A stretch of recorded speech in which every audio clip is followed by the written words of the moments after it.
Mara Worthington set her glass down so hard the lemonade nearly spilled, and she didn't care.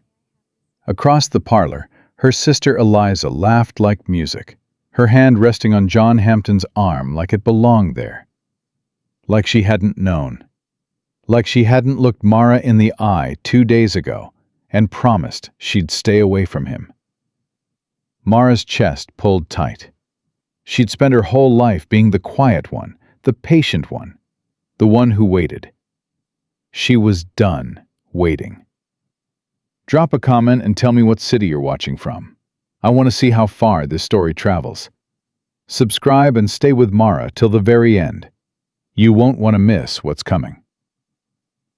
The Worthington estate sat in the full swelter of a Virginia summer, the kind of heat that pressed down on a body like a judgment. Inside, the parlor and drawing rooms had been thrown open for the Hargrove gathering, the most anticipated social event of the season, and every family of standing within 40 miles had sent their daughters in their finest muslin and their sons in freshly pressed coats.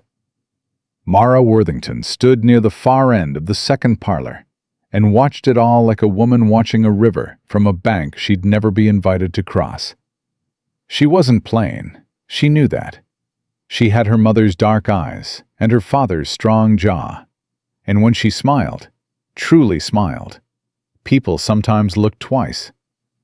But smiling required a reason, and tonight she hadn't been given one. John Hampton was laughing. She could hear him from across the room, that low, rolling laugh that had once been the finest sound in her world. 2 seasons ago, he had walked her through the East Garden and told her she was unlike any woman he'd met. He'd said it quietly, like it was a secret just between the two of them. And she had believed him the way a young woman believes things when she wants them badly enough. She did not walk toward him. She stood still and let herself feel the particular sting of watching Eliza lean close to John and say something that made him throw his head back in delight. Eliza always knew what to say. That had been true since they were children. Eliza walked into a room, and the room rearranged itself around her. Men stood a little straighter. Women smiled a little tighter. And Mara became wallpaper. "You look like you're calculating something unpleasant." Mara turned. She hadn't heard anyone approach. The man standing beside her was not someone she recognized immediately, which surprised her. He was tall, with a kind of stillness that didn't come from shyness, but from patience. The way a man stands when he has no need to announce himself. His coat was fine, but not showy. His eyes were gray, and they were fixed, not on the crowd, but on her. "I beg your pardon," she said. "That expression," he nodded toward her face, "not unkindly. Most folks at these things wear something cheerful, whether they feel it or not. You're not bothering." Mara straightened. "I wasn't aware my expression was anyone's concern." "It isn't," he said, and the corner of his mouth moved. Not quite a smile, more like the suggestion of one. "I only meant it as an observation. James Montgomery," he offered a slight bow. "I arrived with the Hargroves. I don't believe we've been introduced." "Mara Worthington," she paused. "This is my family's estate." Something shifted in his expression then, a flicker of reassessment. "Then I owe you an apology. I've been standing in your home commenting on your face." Despite herself, Mara felt something loosen fractionally in her chest. "You have," she agreed. "Though you're not the first person tonight to act as though I'm not entirely here." James Montgomery followed her gaze toward the center of the room, toward Eliza and John Hampton, now joined by a small admiring circle. Eliza's laughter threading through the air like a bright ribbon. "Your sister?" he asked. "Yes." "And the gentleman beside her?" Mara picked up her lemonade. It had gone warm. She drank it anyway. "John Hampton, a family acquaintance." James was quiet for a moment. Then he said, "He keeps looking over here." Mara's hand tightened on the glass. "Then he has poor manners." or a troubled conscience. She looked at James Montgomery then, really looked at him. He was watching John with an expression that was not hostile, but was precise, the way a man looks at something he's already figured out and filed away. "You're very direct for a man I've known for approximately 4 minutes," Mara said. "I reckon that's fair," he said. "I can be less so, if you prefer." "No." She surprised herself with the word. "I don't prefer." Across the room, Eliza had spotted her. Her sister's eyes found Mara's and held them for just a moment. A look that was smooth and guileless, and contained, Mara had learned, a very precise calculation. Then Eliza smiled and began moving in their direction, drawing John Hampton with her like a current drawing a boat. Mara set her glass down on the nearest surface and said, quietly and with great control, "I am about to have a conversation I do not want to have." "Then don't have it," James said. "It's not that simple." "It generally is. Most things are simpler than we allow them to be." He wasn't looking at Eliza. He was looking at Mara. "You don't have to stand here if you'd rather not." "I live here," Mara said.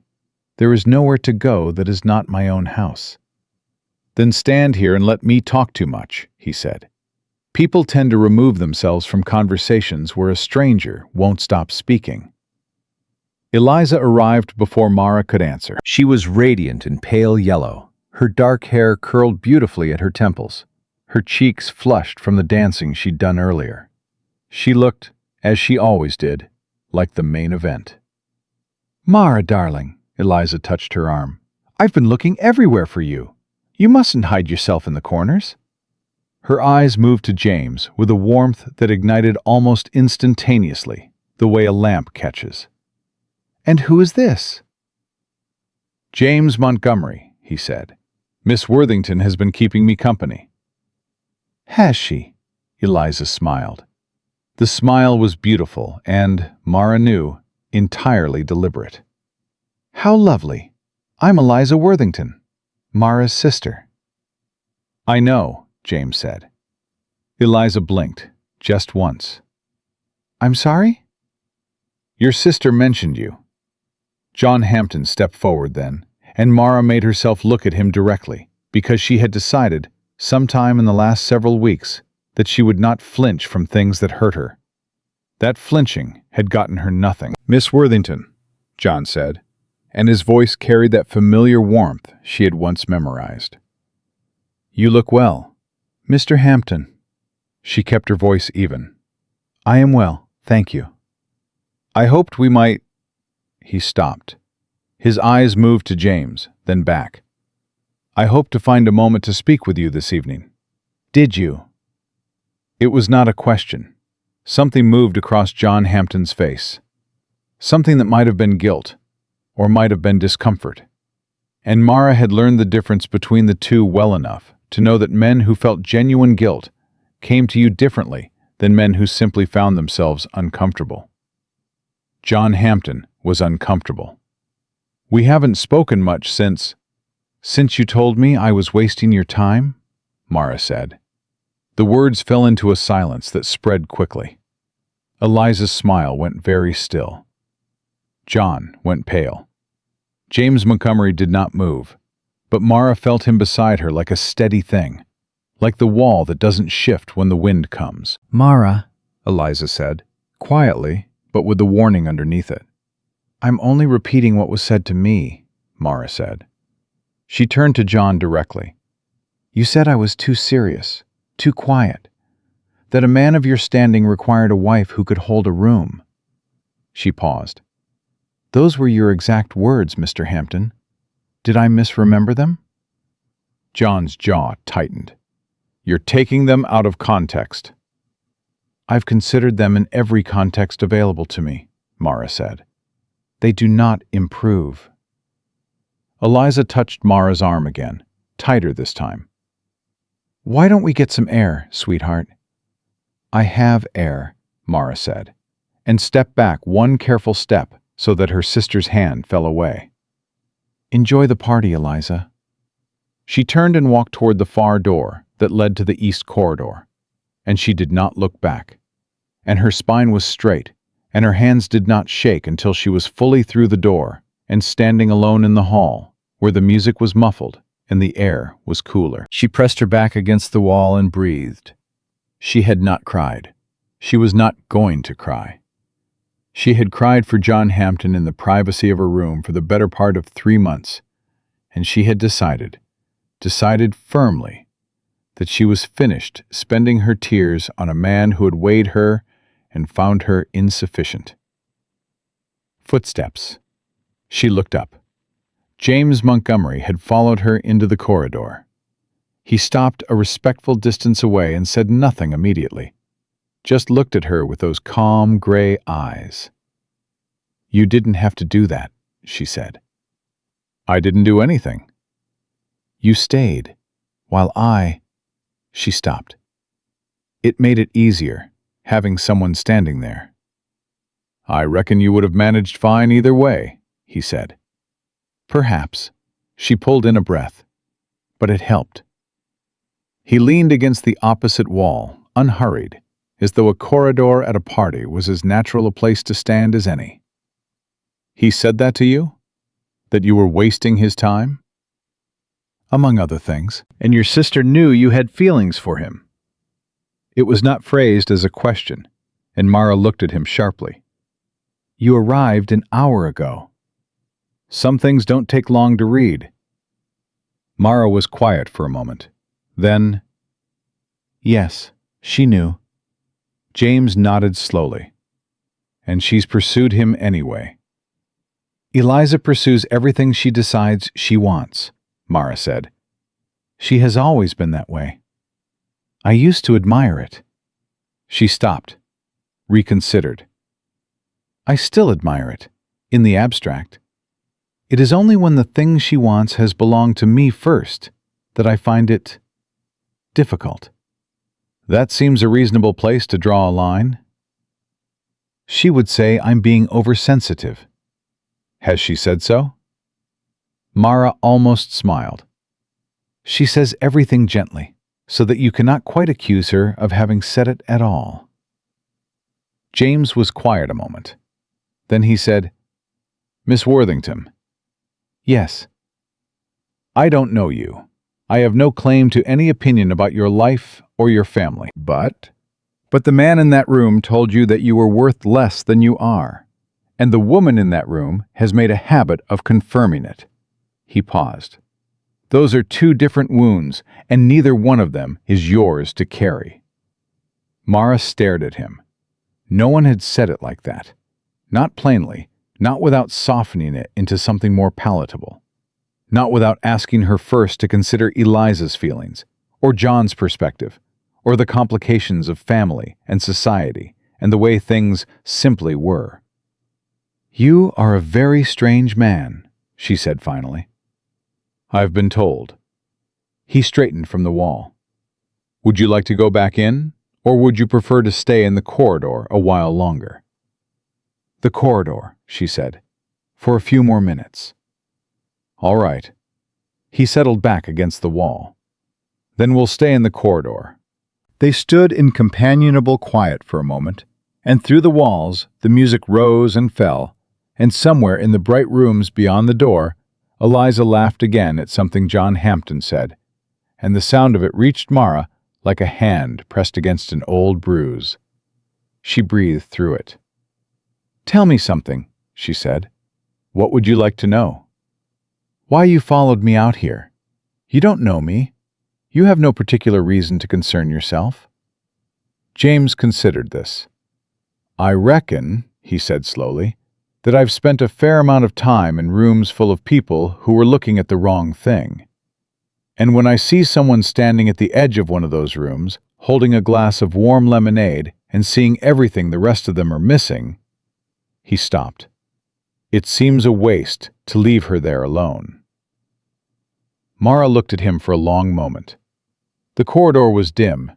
The music still played, and something inside her, something she had carefully packed down and locked and told herself was gone, shifted. She did not let it show, She had learned not to let things show, but she felt it. "Well, Mr. Montgomery," she said at last, "you are either very kind or very unusual." "Most folks who know me would say both," he replied. And this time, when the corner of his mouth moved, it was a real smile. And Mara Worthington, for the first time in a very long season, found herself returning it.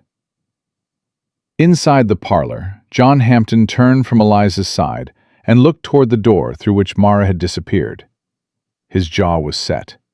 His eyes were the eyes of a man who had made a calculation he was no longer entirely certain about. Eliza noticed. She always noticed.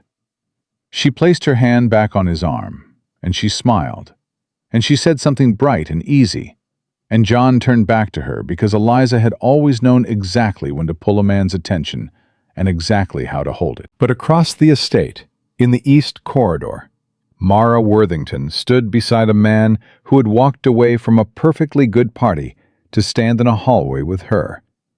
And she thought, for just a moment, about what it might mean to be truly seen. She did not trust it yet. She had trusted things before. But she did not walk away from it either. And that, small as it was, quiet as it was something entirely new. They went back inside eventually. It was Mara's own house, after all, and she had never been the kind of woman who hid from things for long. James walked in beside her, and she noticed the way people registered his presence differently than they registered hers. Heads turned. Conversations paused.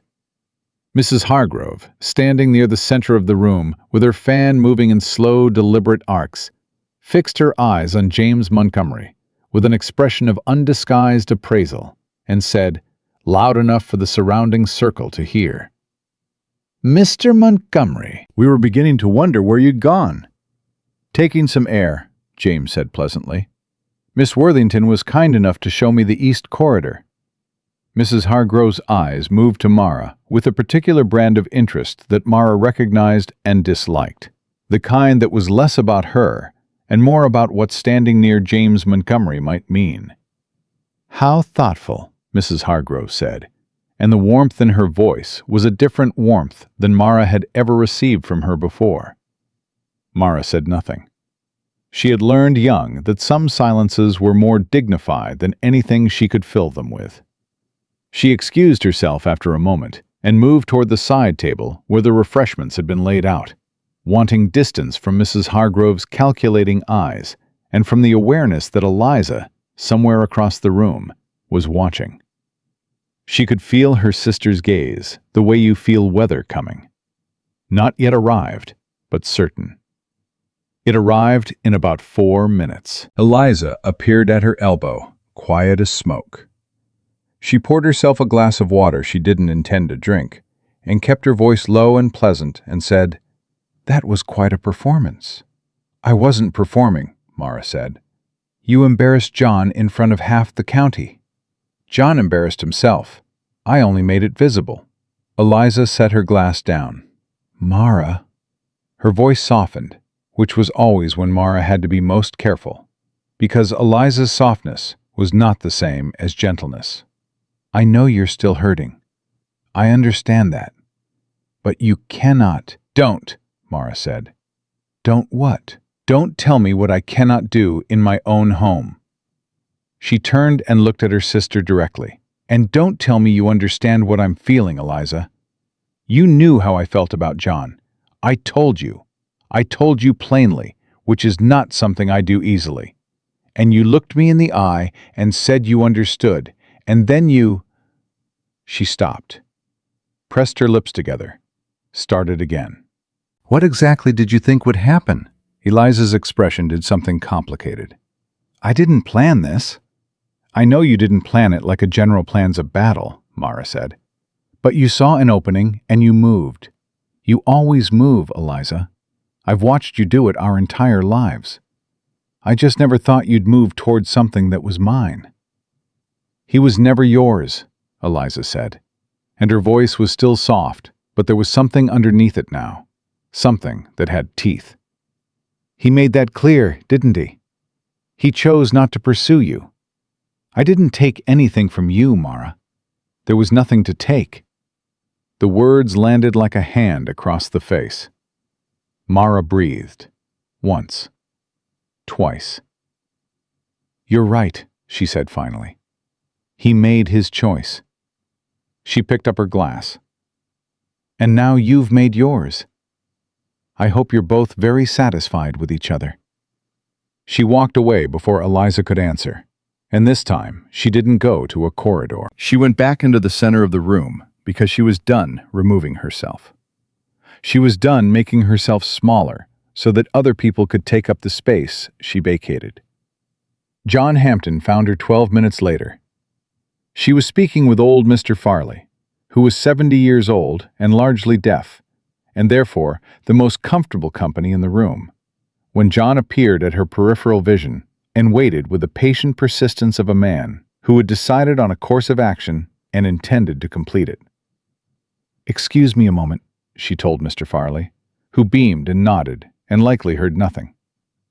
She turned to John. "Mr. Hampton." "Walk with me," he said. "Please, just to the window." She wanted to say no. She had a very clean and sensible reason to say no. But something in her, the part that had loved him, the part that still carried the particular shape of that disappointment, wanted to hear what he had to say. Not because she hoped for anything, because she wanted to understand. They moved to the tall window at the far end, and John turned his back to the room in the way men do when they want to create the illusion of privacy. "I owe you an apology," he said. "Yes," Mara agreed. "You do." He blinked. He had expected, she realized, something softer, some reassurance from her that it was all right. She didn't offer it. "What I said to you," he began, "the way I ended things, I was not at my best, and you deserved—" "John," she said his name quietly. "What do you want?" He stopped. "I beg your pardon?" "You've come to apologize, which I appreciate.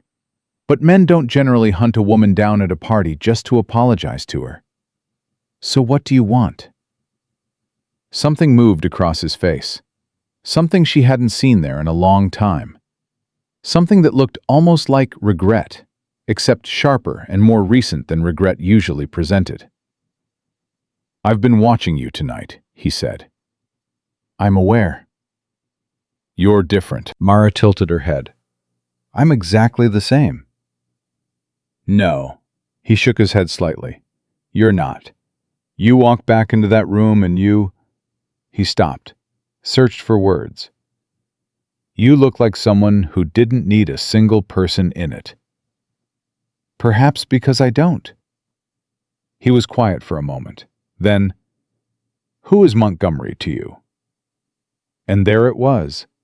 Mara looked at John Hampton and felt something settle in her chest.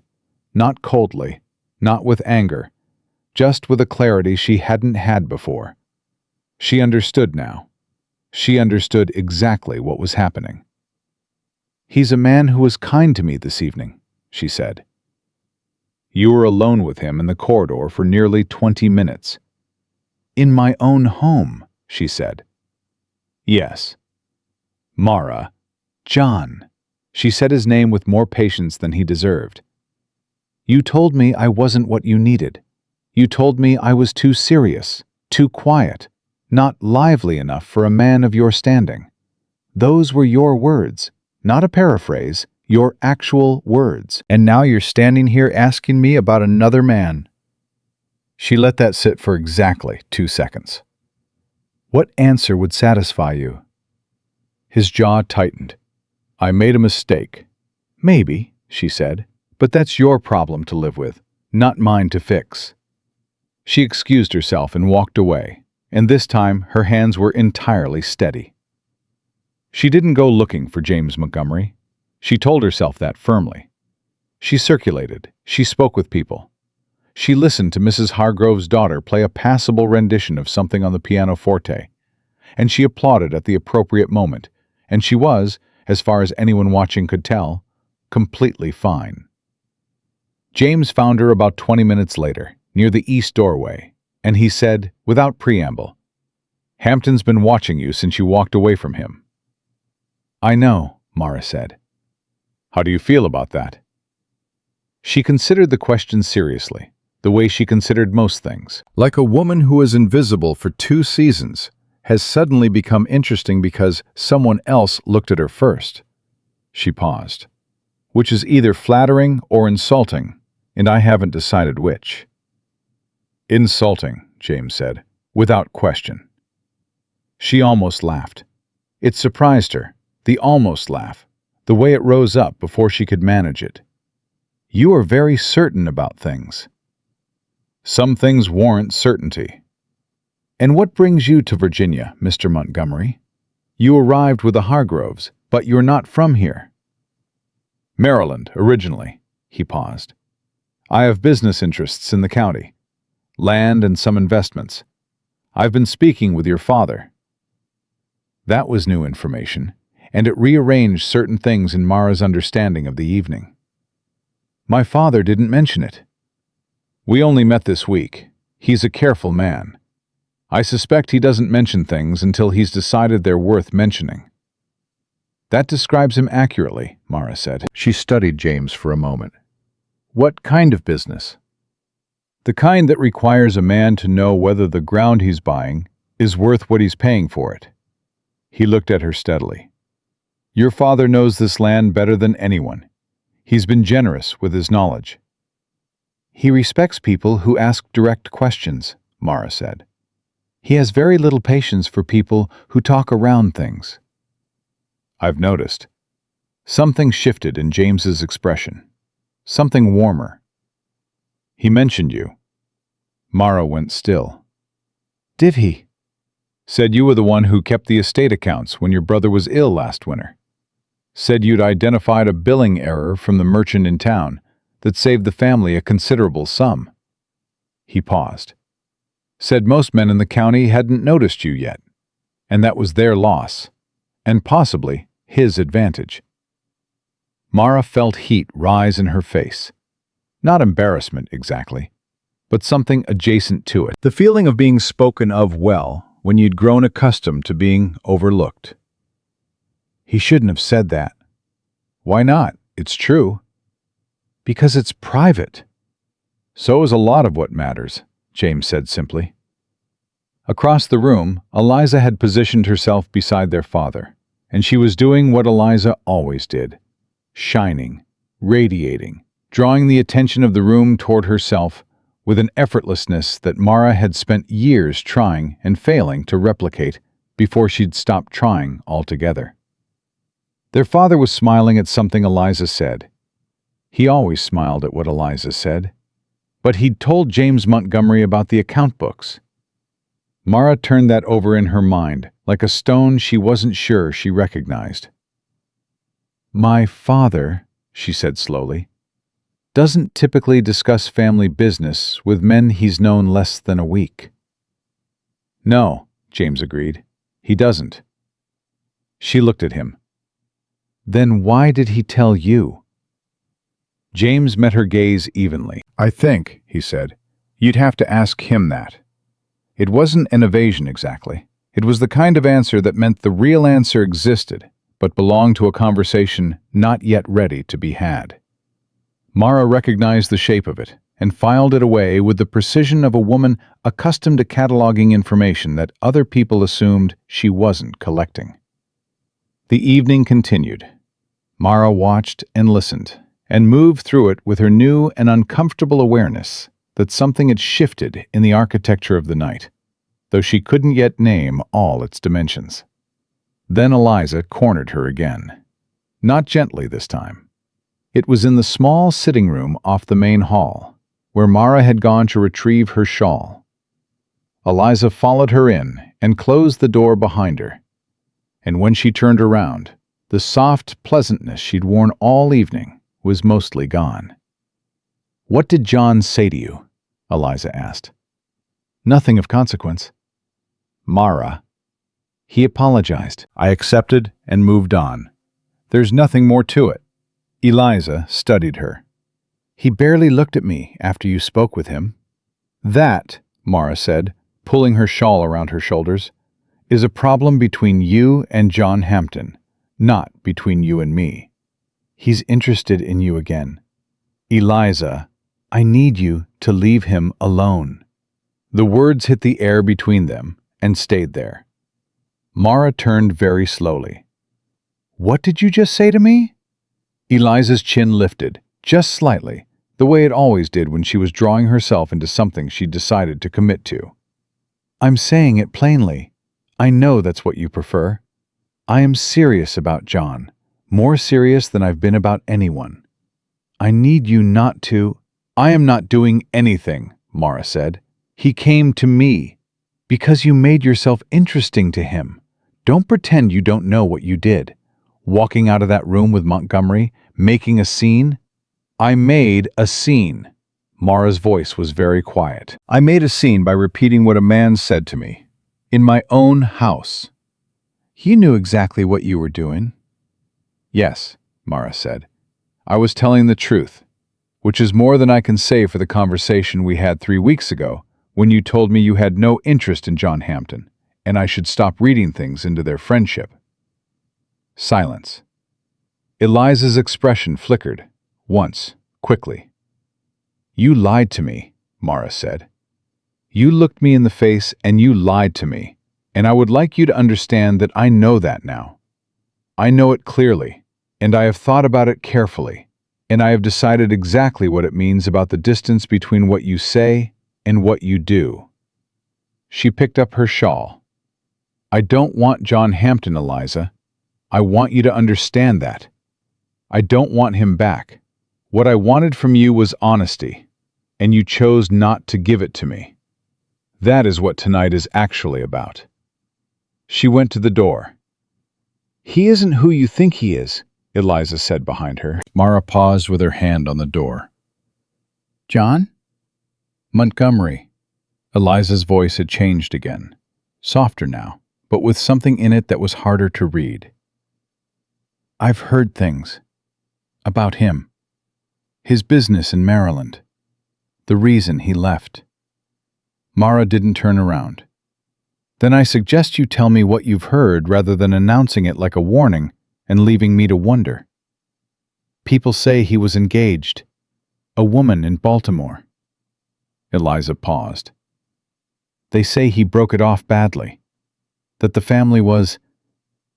there was property involved. Money disputes.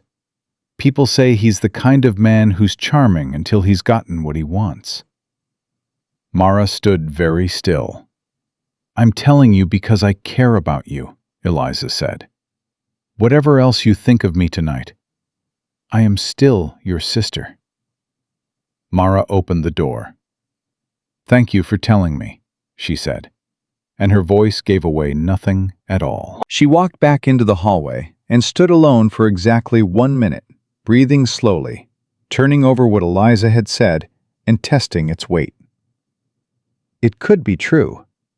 It could also be exactly the kind of story a woman would produce when she felt her territory was threatened.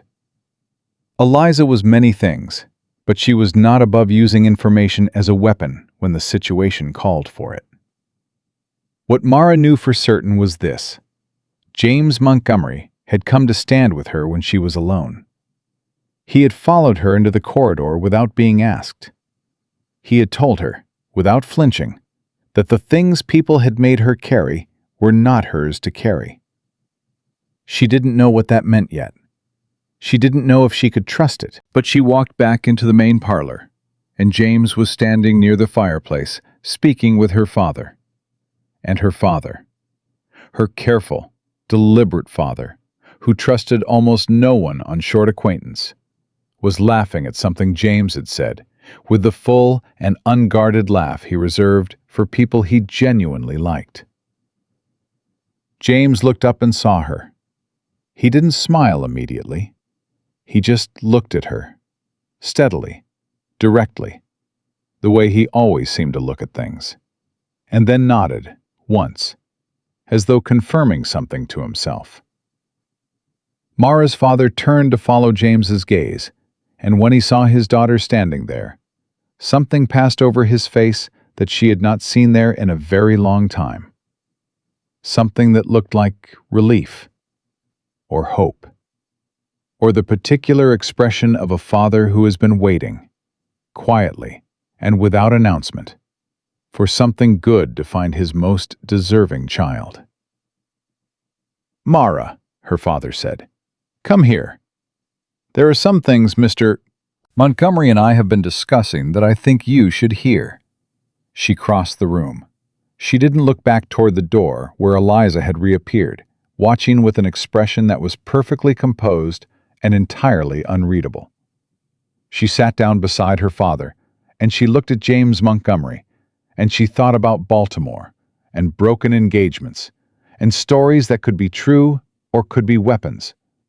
And she kept her expression neutral, and her mind sharp, and she waited, because Mara Worthington had learned that the most dangerous thing you could do was decide what you believed before you had all the information. But underneath that, underneath the caution and the careful thinking and the years of being overlooked and underestimated, something was moving. Something she hadn't felt in a long time.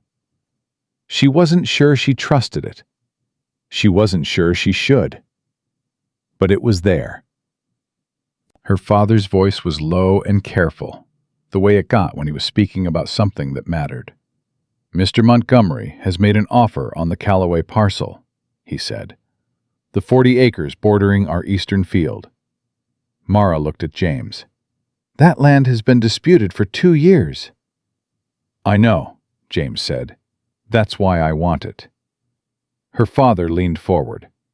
"He believes the original deed was misrecorded, that the survey was falsified when old Callaway sold to Whitmore."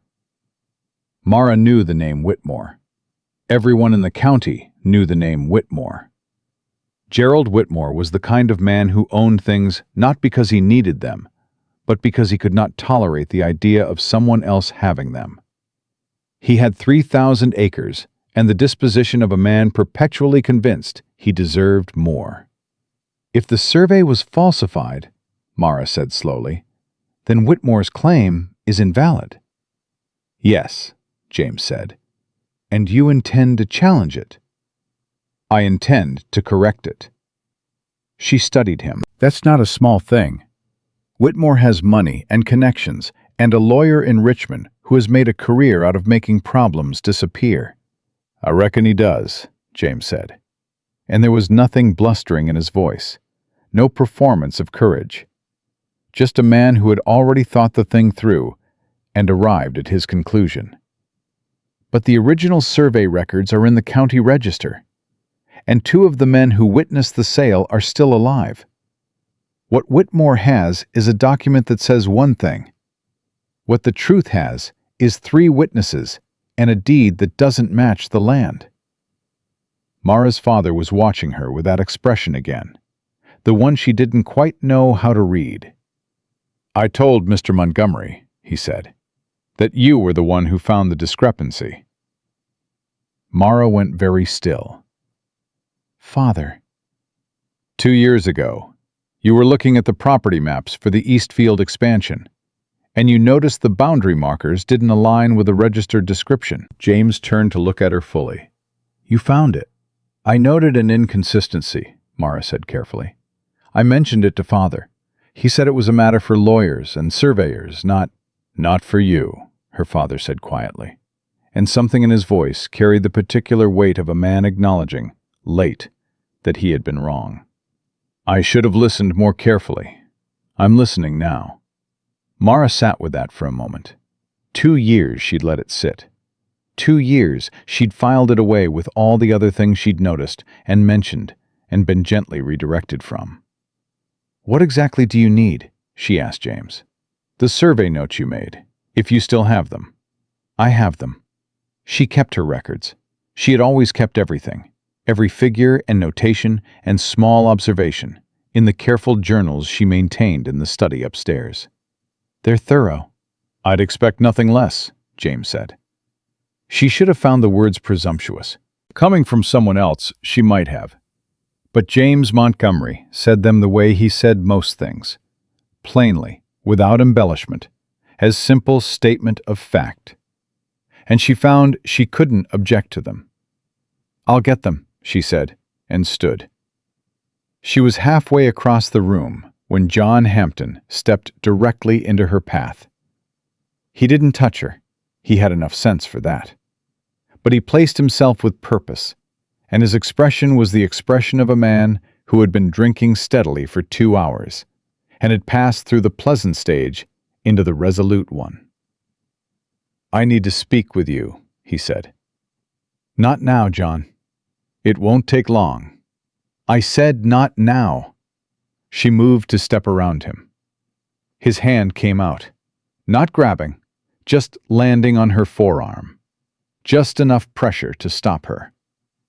"Please," he said. "Mara, please." She looked down at his hand on her arm. She looked up at his face. John dropped his hand immediately. "I'm sorry, I need you to understand something." "What?" She kept her voice low. Half the room was watching. She could feel it. "What I said to you," he began, "last winter. I didn't mean it the way it came out. I was under pressure. My father was... There were expectations about my marriage prospects, about the kind of woman who could..." He stopped. I was repeating his words, not mine. Mara looked at him for a long moment. "Then why didn't you say that at the time?" He had no answer for that. She could see him searching for one.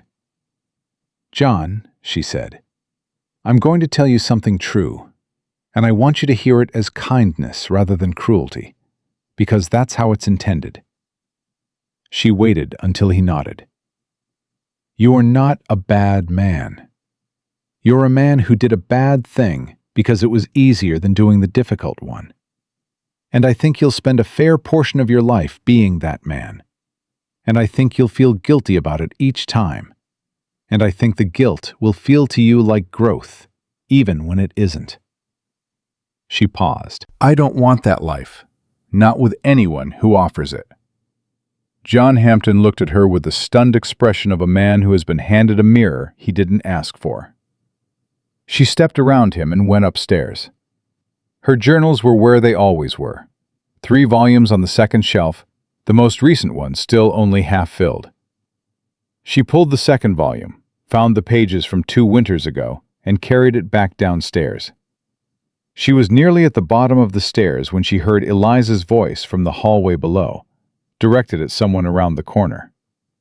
"He's only interested in her because Father put the idea in his head. You know how Father is. He's always had this notion that Mara just needs the right..." "Miss Worthington."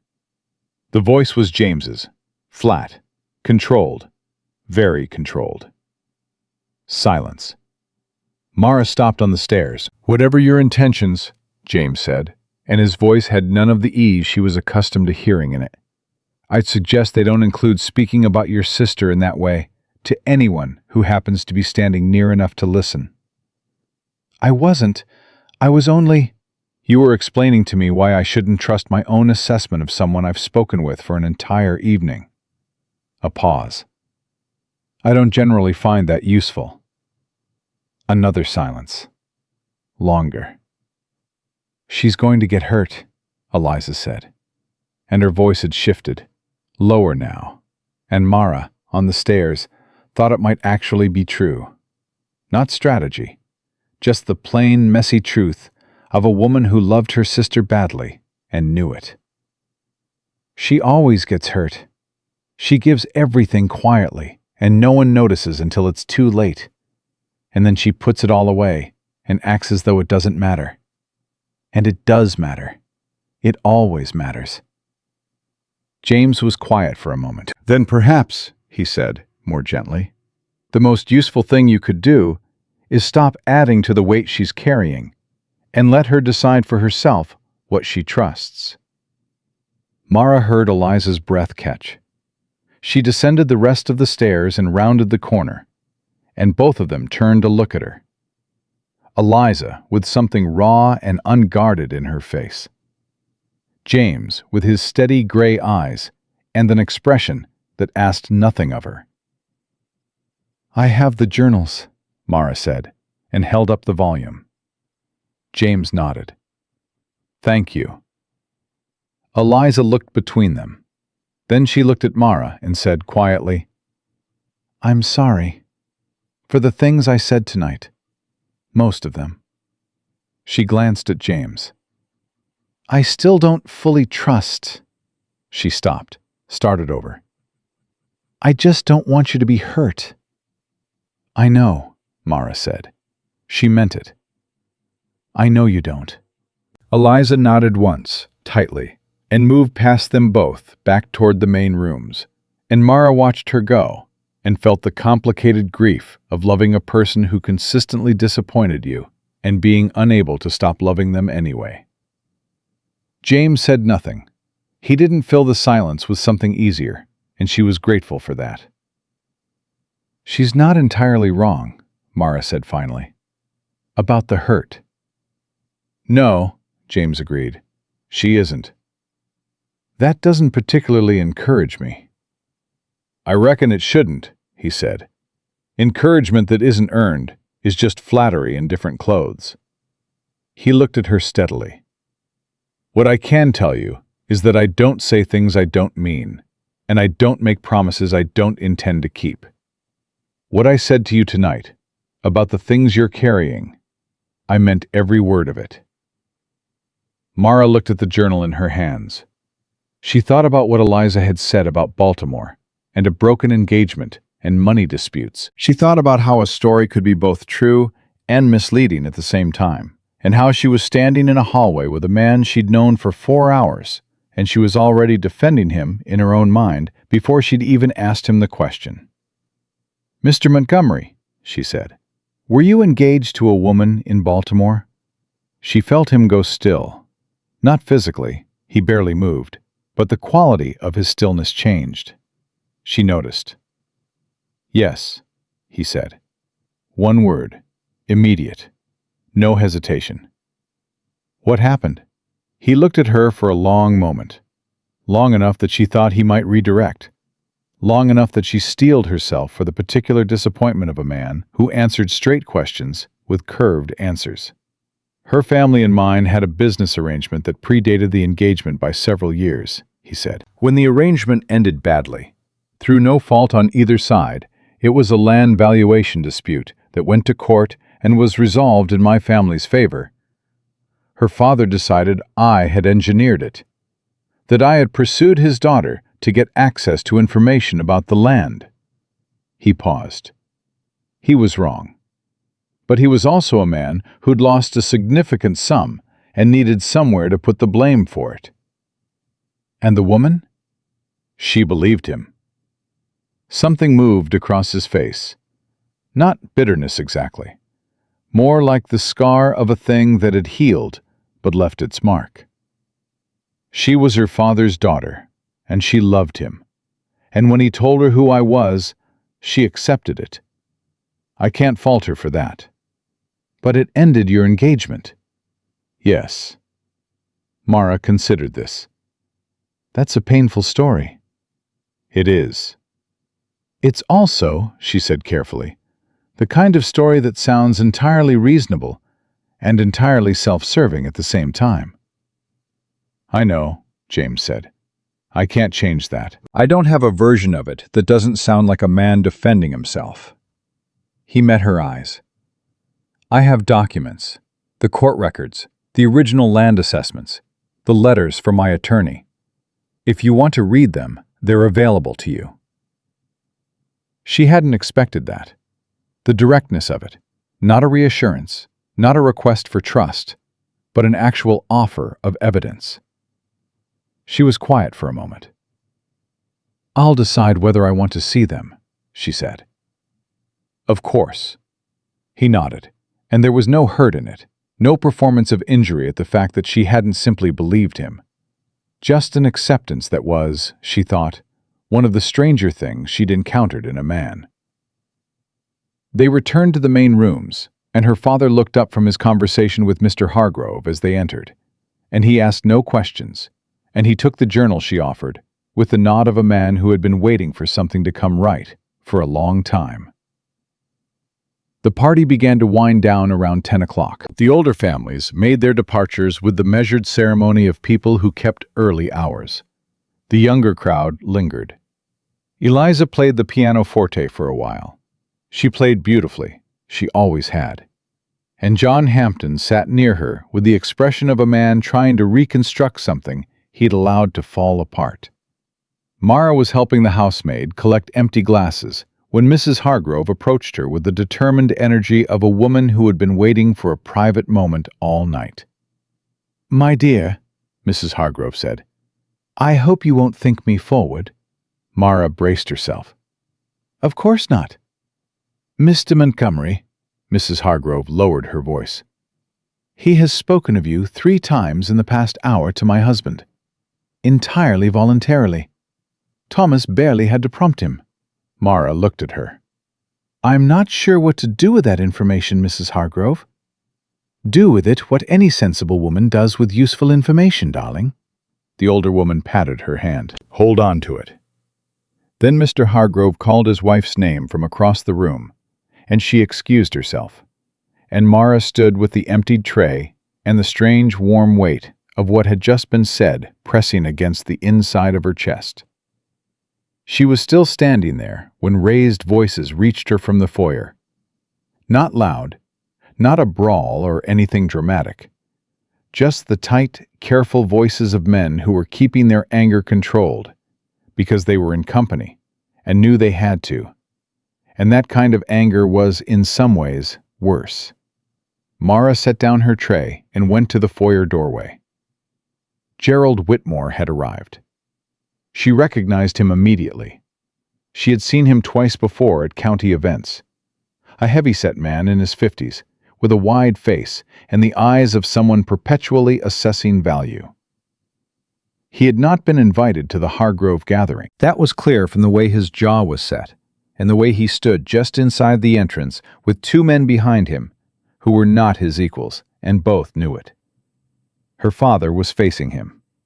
"This isn't the occasion, Gerald," her father said, and his voice was the voice of a man holding a door closed with his body weight. "Then tell me what occasion would suit you," Whitmore said, "because I've been patient for 2 years. 2 years of this dispute, sitting like a rock in the middle of my operations. And now I'm told that someone new has taken an interest in the Calloway parcel?" His eyes found James Montgomery across the room. Stopped. "Mr. Montgomery, I had a feeling I'd find you here." The room had gone quiet, in the way rooms go quiet when something real is happening. James didn't move toward Whitmore. He stood exactly where he'd been standing, unhurried, and said, "Mr. Whitmore, this isn't the right place for this conversation." "I'll determine the right place," Whitmore said. "I want to know what business you have with the Calloway land." "The same business any man has when he believes a title is incorrectly recorded." "That title is not incorrect." "Then you'll have no difficulty demonstrating that," James said, "in front of a county judge." Something shifted in Whitmore's face. Fast. Dark. "You think you can walk into this county and—" "I haven't walked into anything," James said, still perfectly even. "I've had a conversation with a judge, and a surveyor, and 2 living witnesses to the original sale. If your claim is sound, there's nothing to worry about." "Is that a threat?" "It's a description of a legal process," James said. "If it feels like a threat, that's worth considering." Whitmore's eyes swept the room and landed on Mara's father. "Thomas, you're involved in this." "I've provided information relevant to a property question," her father said. "That is all." Whitmore looked around the room one more time. He looked at Mara. She didn't flinch, and she didn't look away, because she had made a decision about flinching, and she was committed to it.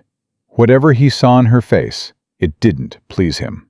"We'll settle this properly," Whitmore said, and the words were aimed at James, but the last look was at her father, and there was something in it, something beyond business dispute, something older and more personal, that Mara stored away and intended to think about carefully later.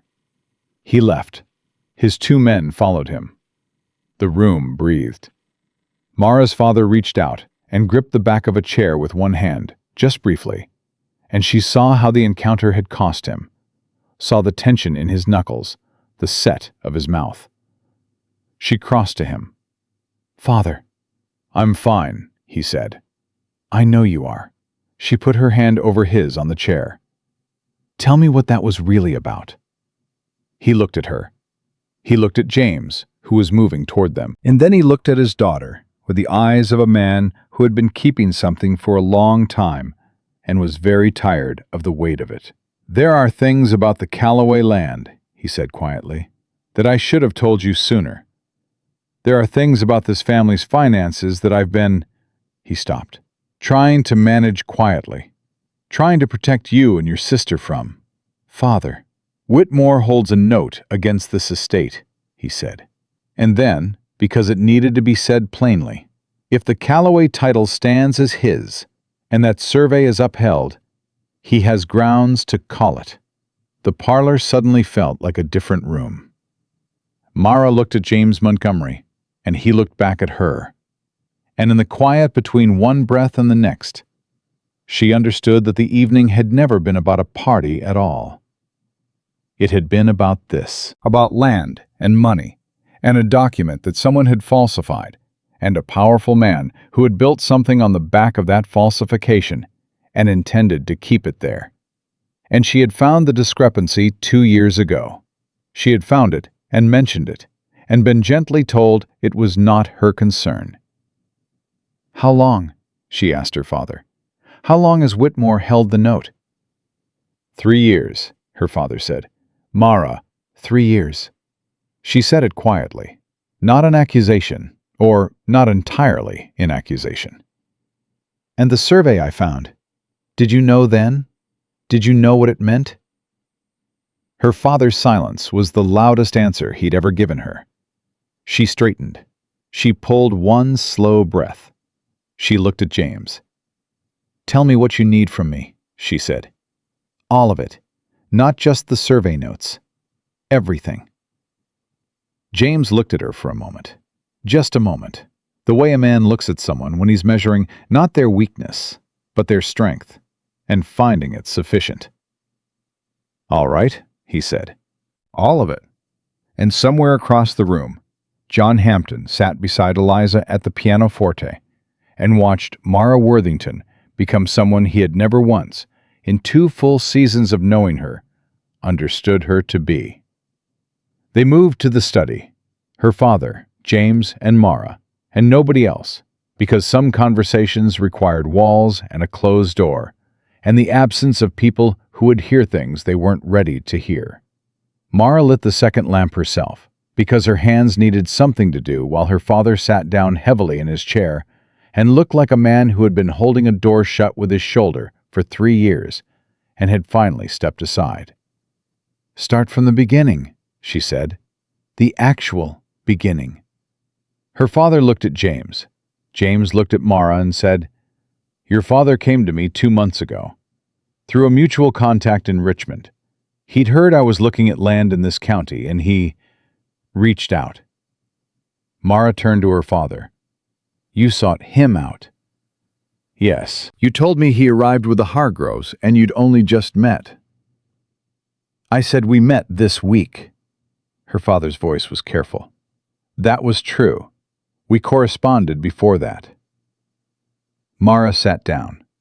She put her hands flat on her knees, and she kept her expression steady, because she was angry, and she had every right to be angry.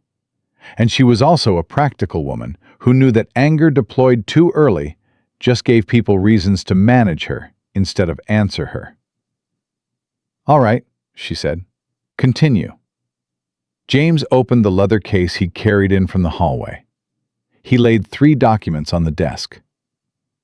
This is the original Callaway deed from 1801.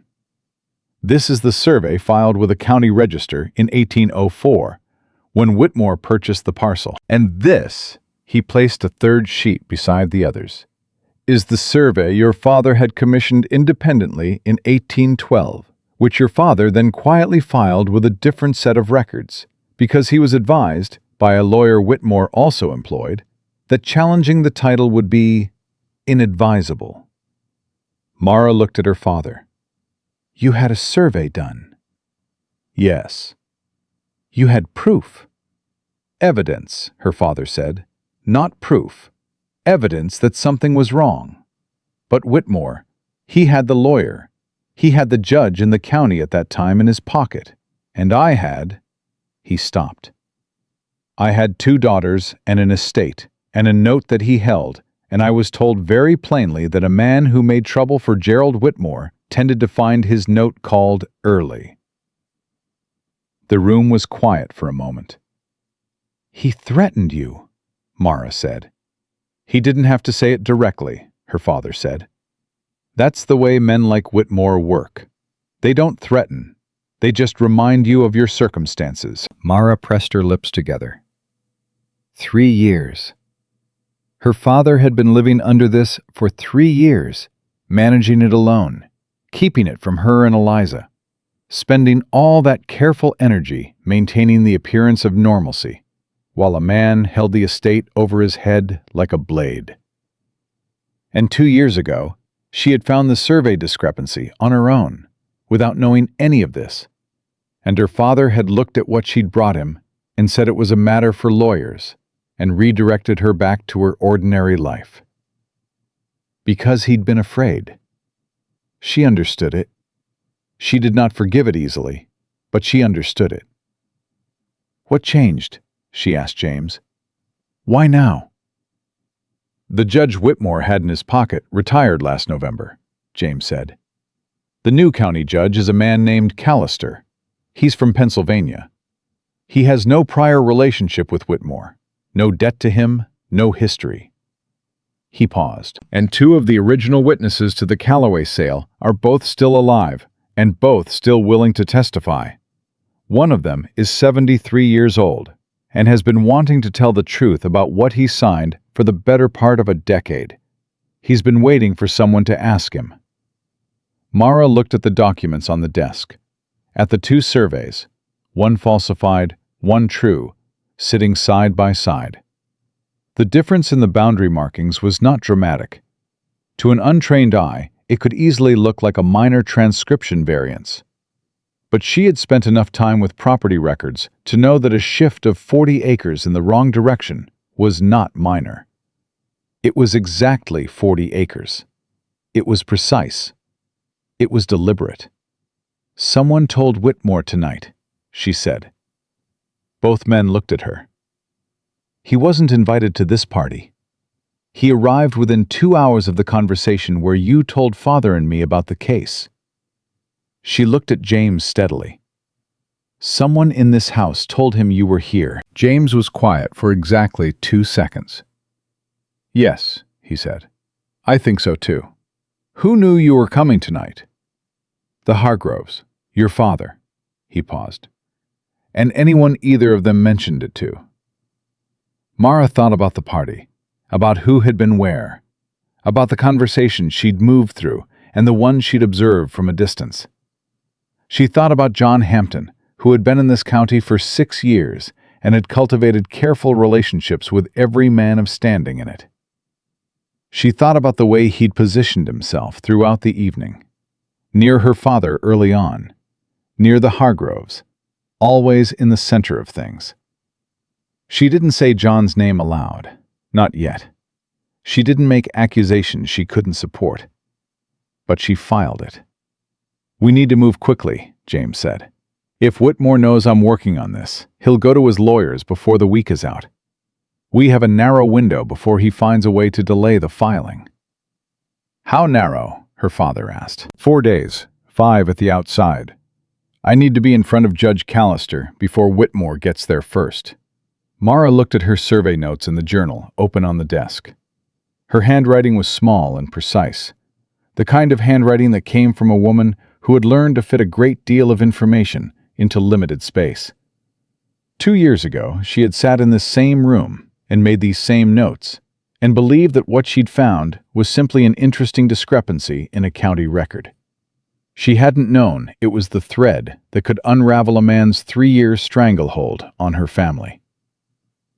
"I want to go with you," she said, "to the judge." James looked at her. "I found the discrepancy," she said. "I can explain the notations better than anyone else. I can speak to exactly what I observed and why the boundary shift is not a transcription error." She held his gaze. "You need me there." "It's not customary for a woman to present—" "I'm not asking about custom," Mara said. "I'm asking whether my being there helps the case." A pause. James looked at her father. Her father looked at his desk. "Yes," James said. "It helps the case." "Then I'm going." She said it the way she'd been learning all evening to say things. Plainly, without apology, without waiting for permission that was not his to give or withhold. James nodded, just once. "All right." They spent the next hour going through the documents. James asked questions, and Mara answered them, and she watched him absorb information quickly and precisely, the way a man does when he's built his intelligence not from social performance, but from actual practice. He didn't repeat questions she'd already answered. He didn't explain things back to her that she clearly understood. He treated her like someone capable of contributing to a serious problem. And that simple, unremarkable competence was one of the most disorienting things she had experienced in a long time. It was nearly midnight when her father stood and said he needed to rest. He paused at the door. He looked at Mara with the eyes of a man who had run out of the energy required to be anything but honest. "I should have shown you those documents 2 years ago," he said, "when you came to me with what you'd found." He stopped. "I thought I was protecting you." "I know," Mara said. "I was wrong." "Yes," she said, "you were." She let that sit. Then, "But you're doing it right now, so let's do it right." He nodded and went out, and the door closed softly behind him, and Mara and James were left in the study, with the documents spread between them, and the lamp burning low. James began gathering the papers carefully back into their order. Mara watched his hands. Careful, deliberate, nothing wasted. "The woman in Baltimore," she said. He didn't startle. He kept organizing the papers. "Yes." "Did you love her?" He was quiet for a moment. "I believed I did. I believed I understood who she was." He paused. "I learned there are people who are genuinely good inside a safe situation and genuinely different inside a difficult one. She was one of those people. I don't blame her for it. It's just what she was." Mara thought about that. "And you've been careful since then?" "Careful is one word for it." He looked up. "Slow is probably more accurate. I don't move quickly on things I'm not certain of." "You've been fairly direct with me this evening," she said, "for a slow man." Something moved in his expression. Real, unguarded. "You're the first person in a long time who made me want to be direct," he said. "I'm aware that sounds—" "It sounds honest," Mara said, "which is either the truth or a very good imitation of it." "I reckon you'll have time to determine which." "I intend to." She stood and reached for her journal, and that was the moment the study door opened without a knock, and Eliza came in. She stopped when she saw them both. She read the room, the documents, the lamps, the hour, and something hardened in her face, and then softened, and then settled into something that was neither. "I've been looking for you for an hour," she said to Mara. I've been here. With the door closed. Eliza's eyes moved to James briefly, then back. Father went to bed without telling me anything. What is happening? Mara looked at her sister. She thought about 3 years of her father carrying a secret. She thought about how that secret had shaped the household, had pressed down on all of them in ways they hadn't been able to name because they hadn't known what was pressing. Sit down, she said. I'll tell you. She told Eliza everything. She watched her sister's face move through denial and shock and the particular fury of someone who discovers they've been protected from information they had every right to have. She watched Eliza's hands tighten in her lap when she understood about the note. She watched her go still when Mara explained what the survey discrepancy meant. Whitmore, Eliza said. The word came out with a coldness that Mara hadn't heard from her before. Yes. He's been at 3 social events this season. Eliza's voice was very controlled. He sat at tables with Father. She stopped. Father has been smiling at that man's face for 3 years, knowing what he holds over us. He was afraid, Mara said. It was the wrong choice, but it came from fear. It came from not trusting us, Eliza said. Mara didn't argue that. Eliza was quiet for a moment. Then she looked at James with an expression that was not warm, but was genuine. Can you win this? I believe so, James said. With the documents we have, and the witnesses willing to speak, the falsified survey won't hold. What do you need? Your sister's testimony about the survey notations, the original deed, which your father has, and 4 days without Whitmore interfering. Eliza looked at Mara. Something shifted between them, something that had nothing to do with John Hampton or the party or the things that had been said and the things that hadn't. Something older and less complicated. I'll keep Father steady, Eliza said. He worries in circles when he's left alone with a problem. He'll lose his nerve. She paused. I'm better at that than you are. Yes, Mara agreed. You are. It was simply true. Eliza had always been the one who could sit with their father and talk him back from the edge of whatever he was circling. It had nothing to do with favored children or overlooked ones. It was just a truth about what each of them was suited for. Eliza stood. She looked at James one more time. If you hurt her, she said, and her voice was quiet and entirely without theater, I will make your business in this county considerably more difficult than Gerald Whitmore ever could. James held her gaze steadily. That's fair, he said. Eliza left. The room was quieter for her absence. Mara looked at the door for a moment, and then looked at James and said, She means it. I know she does, he said. I respect it. Mara gathered a journal. I should sleep. We have a great deal of work in the morning. We do. She moved toward the door and then stopped, because there was something still sitting between them. Not unpleasant, not demanding immediate resolution, but real and present, and needing at least an acknowledgement. Mr. Montgomery, she said. James. She paused. James. The name felt like a small door opening. I want to be clear about something. All right. I appreciate what you've done tonight. I appreciate what you're trying to do for this family. She looked at him directly. But I need you to understand that whatever happens in the next few days, with the judge, with the land, with all of it, my participation is for my family, not for you. I'm not helping because I'm... She stopped, chose her words carefully. I'm not doing this out of sentiment. I know that, James said. Good.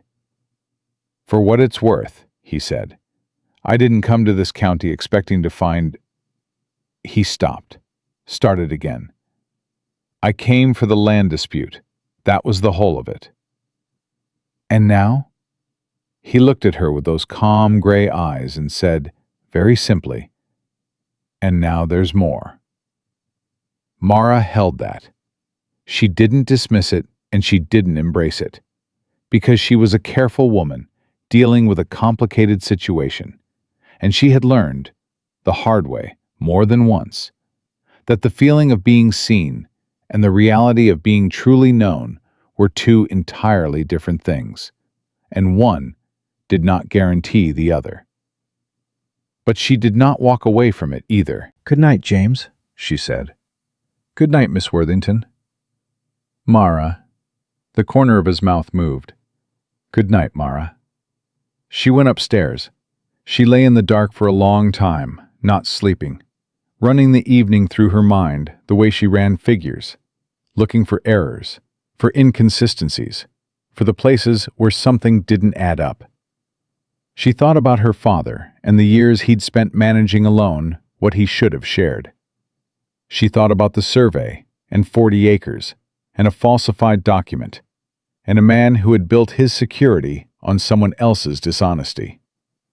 She thought about James Montgomery and a woman in Baltimore, and the way he'd said, "And now there's more," without flinching, without dressing it up, without asking her to respond to it in any particular way. She fell asleep sometime around 2 in the morning. She woke at 6 to the sound of horses on the gravel drive, which was not a usual sound at that hour, and she was out of bed and at the window before she was fully awake. 3 men on horseback. She didn't recognize 2 of them. The third was Gerald Whitmore. He dismounted at the gate and stood looking at the house the way a man looks at something he believes already belongs to him. Mara dressed in 4 minutes. She was down the stairs in 5. She was at the front door when her father came out of the parlor in yesterday's clothes, which meant he hadn't slept. "He can't call the note without notice," Mara said, before her father could speak. "He is required by law to give formal written notice and a period of not less than 30 days. That's the law in Virginia, and he knows it." Her father looked at her. "How do you know that?" "I read the note," she said, 2 years ago. It was in your correspondence file." "I read everything in your correspondence file 2 years ago." Her father stared at her. "I thought it might be useful someday," she said. He made a sound that was somewhere between a laugh and a sob, and then he covered his face with one hand for just a moment, and then he straightened. "Don't open the door," she said. "Not yet. Where is James?" "The guest room." Her father moved to the foot of the stairs. "I'll get him." "Get him," Mara said, "and tell him to bring the documents." She stood at the front door and listened to Whitmore's footsteps on the porch and the knock that followed. Heavy, deliberate.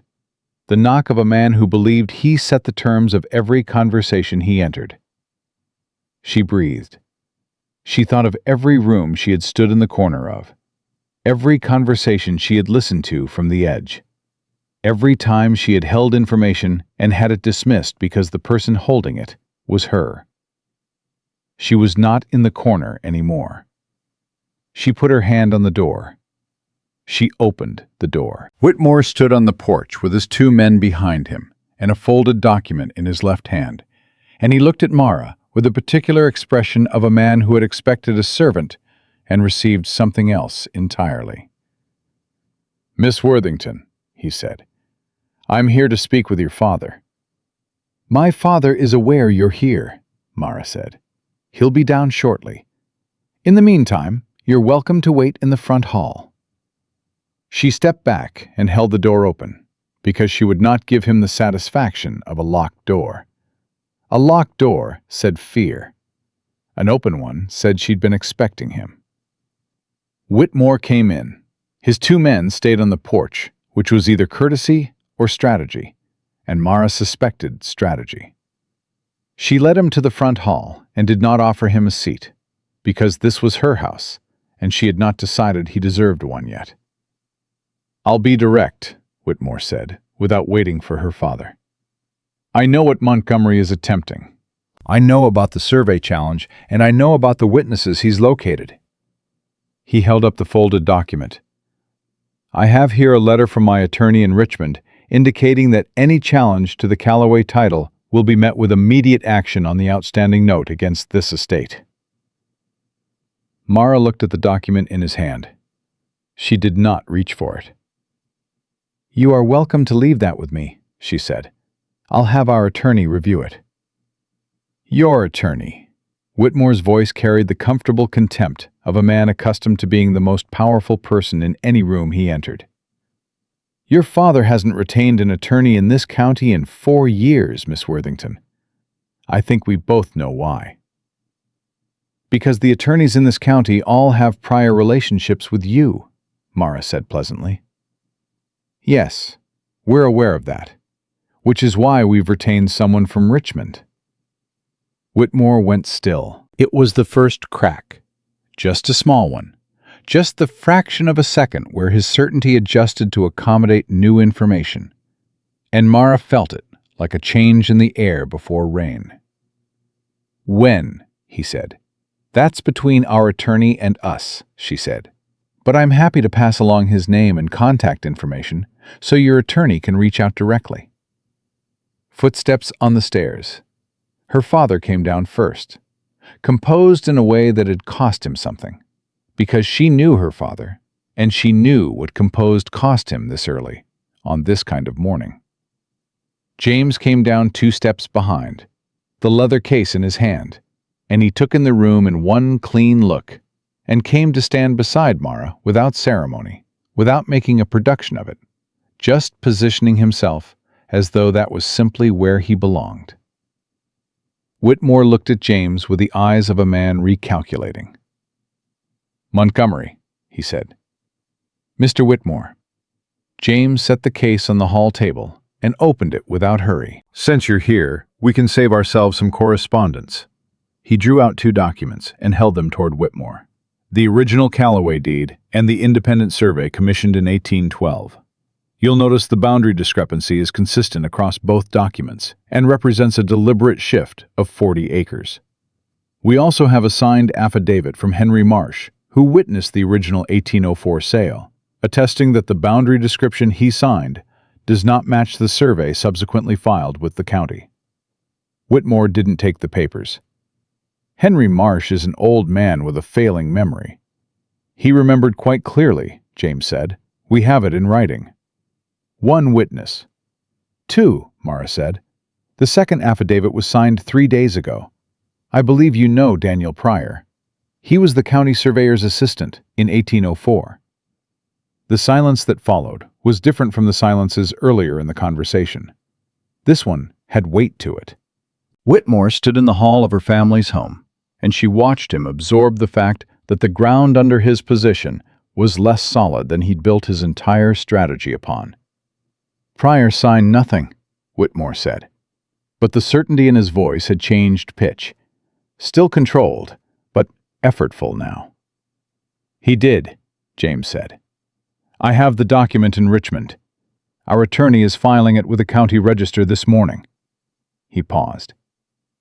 "In approximately 2 hours, assuming the roads are clear." Whitmore looked between them. He looked at the document in his own hand, the letter from his Richmond attorney, and Mara watched him understand that what he'd brought to this door as a weapon was about to become considerably less effective. "You cannot file a challenge without a court date," he said. "And court dates in this county take months to—" "Judge Callister has agreed to an expedited hearing," Mara said. "Given the length of time the title dispute has sat unresolved and the age of the surviving witnesses, we requested expedited consideration 2 weeks ago." She held Whitmore's gaze. "We've been preparing for this for some time, Mr. Whitmore." Whitmore turned to her father. "Thomas?" His voice dropped, not softer, but more direct, stripped of the formal politeness that had been covering something rawer. "You and I have known each other for 15 years. Whatever Montgomery has told you, whatever he's promised you, He's an outsider. He will take what he came for and leave. And you will still be in this county with me." Her father drew himself up to his full height, which was considerable when he chose to use it. "What I have learned," he said quietly, "in the past 12 hours, is that I should have stood up to you 3 years ago. I allowed fear to make decisions I should have made myself. I don't intend to repeat that." He paused. "Good morning, Gerald. I'd like you to leave my property." Whitmore stood there for exactly 4 seconds. 4 full seconds, which was long enough for Mara to see the different calculations moving behind his eyes. The assessment of what he could still threaten, what he'd already lost, what the next move was. He looked at Mara last. "You think you've done something," he said. It wasn't loud. It was the kind of quiet that was worse than loud. "You think this is finished." "I think," Mara said, "that you came to this house at 6 in the morning hoping to frighten a family before they had time to put their shoes on. And I think that tells you everything you need to know about how the conversation went." Whitmore left. The sound of horses leaving the drive was one of the cleanest sounds Mara had ever heard. Her father sat down on the hall bench with the sudden heaviness of a man whose legs had been holding on by sheer determination. He pressed both hands over his face and breathed. And Mara sat beside him and put her arm through his and said nothing, because some moments didn't need words, they needed witness. James set the documents back in the case and gave them space. Mara's father lowered his hands eventually. His eyes were wet, which was the first time she had seen that since her mother died, and she held his arm tighter. "He'll fight it," her father said. "Yes," Mara agreed. "He will." "The hearing. We'll be ready for the hearing," she said. "We have the documents.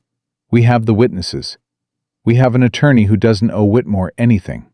She paused. "And we have 2 years of my survey notes, which are very thorough." Her father made that sound again, the one caught between grief and something lighter. "Your mother would have—" He stopped. "I know," Mara said. He patted her hand once, carefully, and then stood because he was her father, and he was not a man who allowed himself to stay in vulnerable positions for long. And she understood that about him, even when it frustrated her. "I'm going to get dressed properly," he said.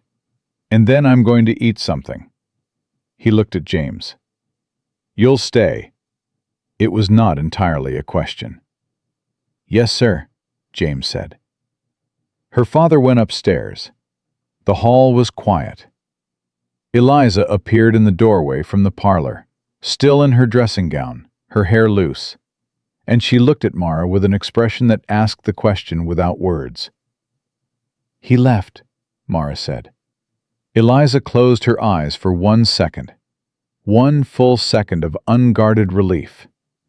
Then she opened them and said, "I'll have the kitchen start breakfast," and disappeared. Because Eliza handled things by moving, always by moving, and that was all right. Mara stood in the hall, alone with James. She felt the hours in her body now, the sleepless night, the morning's confrontation, the weeks of carrying something she hadn't known she was carrying. She felt all of it at once, and it was heavy, and it was also, underneath the heaviness, something close to clean. "You coached her," John Hampton said. Mara turned. He was standing at the top of the stairs in yesterday's evening coat, his cravat loose, his face carrying the particular dishevelment of a man who had also not slept. He must have stayed the night, not unusual for guests traveling distance, and she had not thought to check who remained.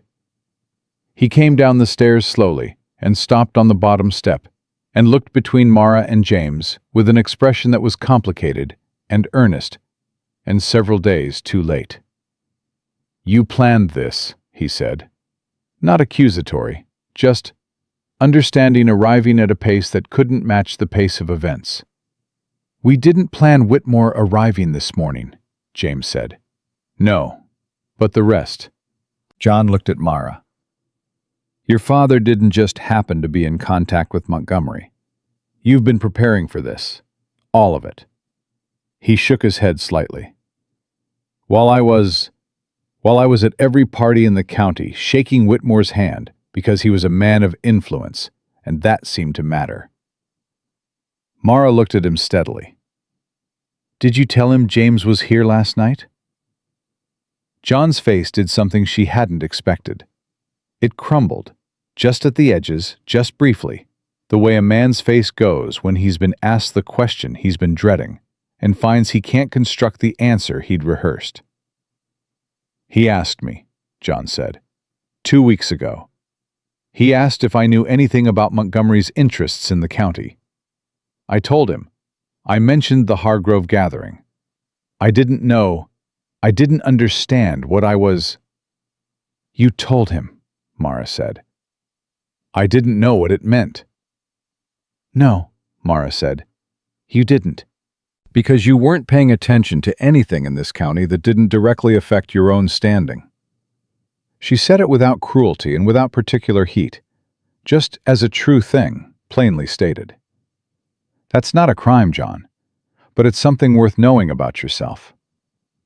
John Hampton stood on the bottom stair and looked at Mara Worthington, and he had, she thought, the particular look of a man seeing something clearly for the first time that had been in plain sight all along. I made a mistake, he said. Not the one I apologized for last night. A larger one.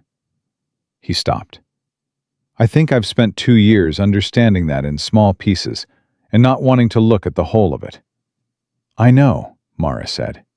And then, because it was true, and because she was done carrying things that didn't belong to her, I forgive you for it. Not for your sake, for mine. Because I'm not interested in spending another 2 years being angry at a choice you made. John nodded. It was a small nod, tight. The nod of a man receiving something he knows he doesn't deserve. Montgomery, he said, and looked at James directly. She's... He stopped, started over. Take care of her. I intend to, James said. John went to retrieve his coat. 3 days later, Mara stood in a room in the county courthouse in front of Judge Elias Callister and explained, in precise and unhurried detail, the discrepancy between 2 surveys separated by 3 years and 40 acres, and a deliberate act of falsification. She had her journal. She had her notes. She had the certainty of a woman who had checked her figures more times than she could count, and found them true every single time. Whitmore's attorney objected twice. Judge Callister overruled him both times.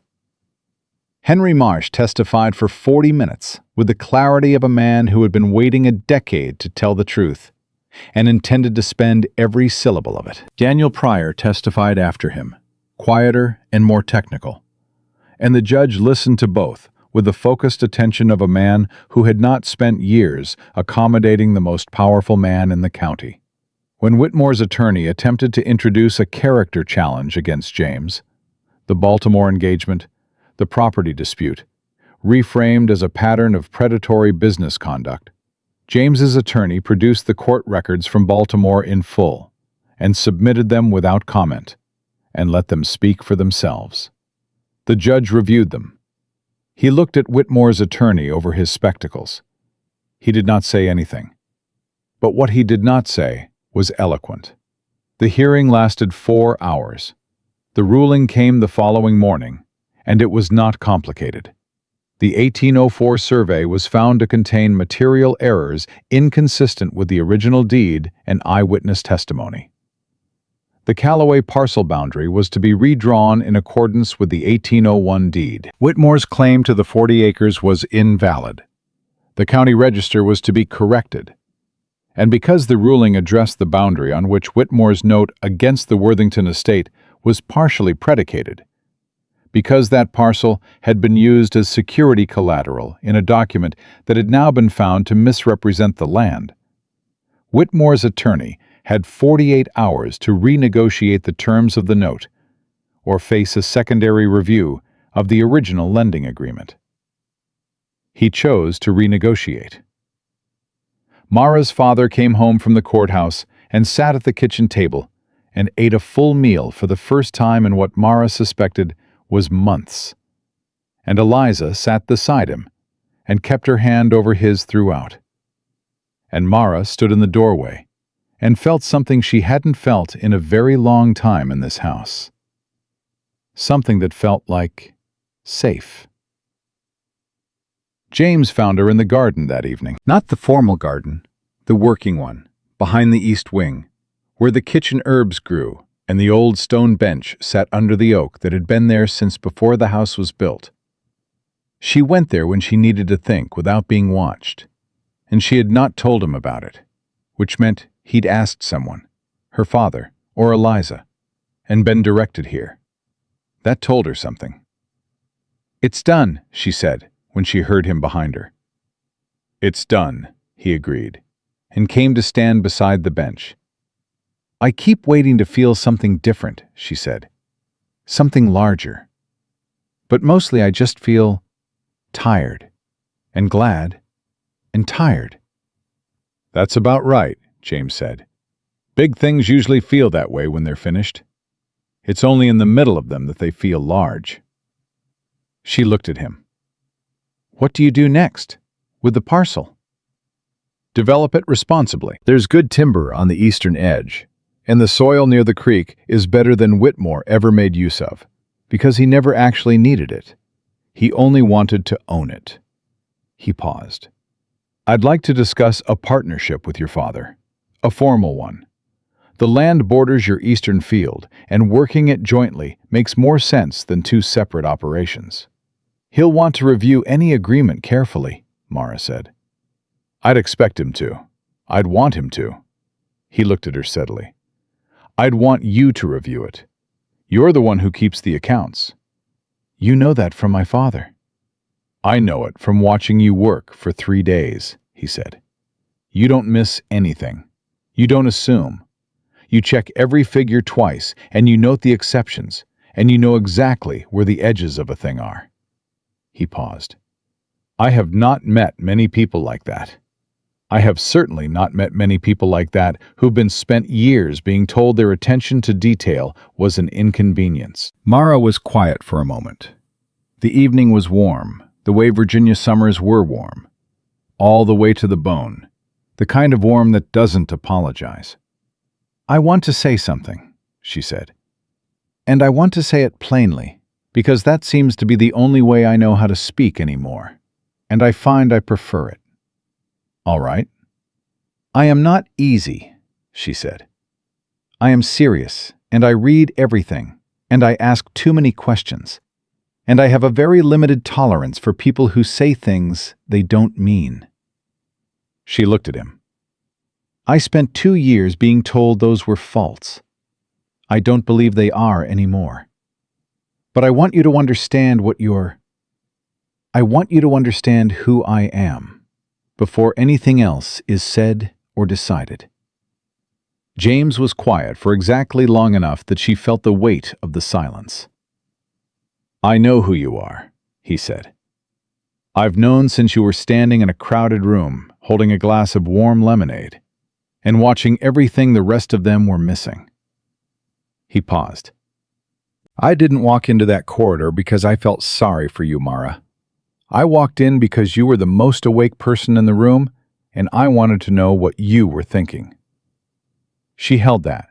She turned it over with the same care she turned over every figure, every document, everything that mattered. "I still need time," she said. "I know." "I don't do things quickly." "Neither do I," he said. "We've established that." "You're very patient for a man conducting a land dispute on a 4-day deadline."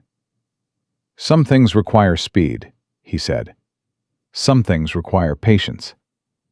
I know the difference." Mara looked at the oak tree. She thought about the year her mother had planted the climbing rose along its base, and how it had taken 3 years to establish, and now covered the lower trunk entirely, and flowered every June, without any help from anyone, because it had been planted right and given time.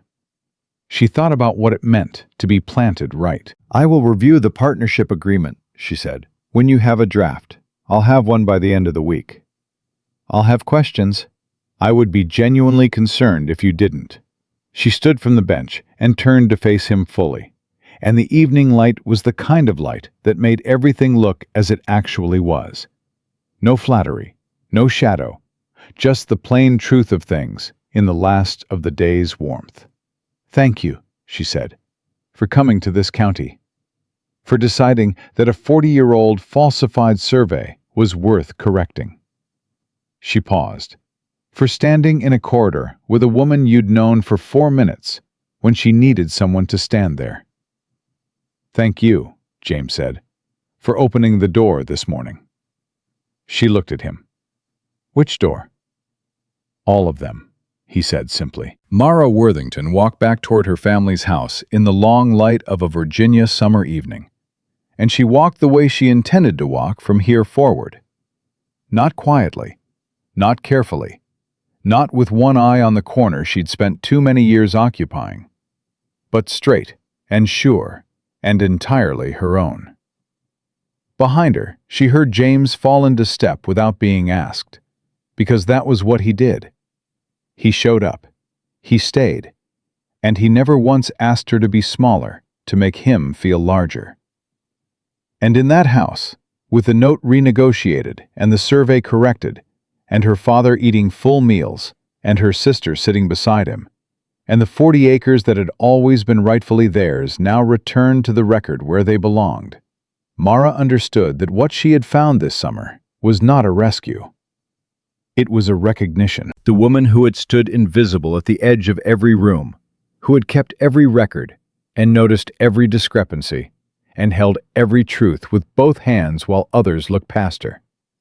That woman had always been enough. She had simply been waiting for a world that was finally paying attention. And now, at last, it was.